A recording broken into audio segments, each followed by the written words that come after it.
Accident అయింది కానీ ఎవరికేం కాలేదు కదరా.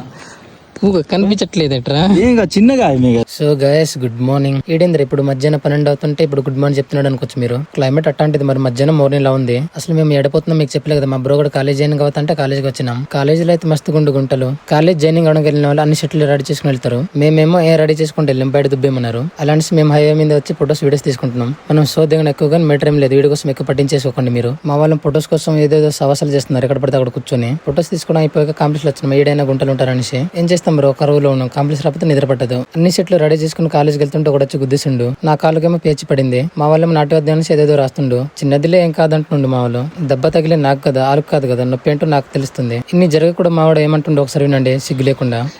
యాక్సిడెంట్ అయింది కానీ ఎవరికేం కాలేదు కదరా. కనిపించట్లేదట్రా. ఇంకా చిన్నగా ఆమె కదరా, ఇది ఏముందని ఇలాగా. ముఖ్యంగా బండికి ఏం కాలేదు కదా. ఒకసారి బండి ఏం కాలేదురా బాబు. మనిషి ప్రాణాలు పోయినా పర్లేదు, ఎవరికి ఏం కాలేదు. ఏం కాలేదట పూక. ఇట్లాంటి వాళ్ళు ఉంటారా ఫ్రెండ్స్. ఎంత ఎరుపుకలైనా మన లైఫ్ లో ఫ్రెండ్స్ ఉండాలి, లేకపోతే బోర్ కొడుతుంది లైఫ్ అంతా. ఇట్లాంటి మీ ఫ్రెండ్స్ కి షేర్ చేయండి. సరే మరి ఉంటా.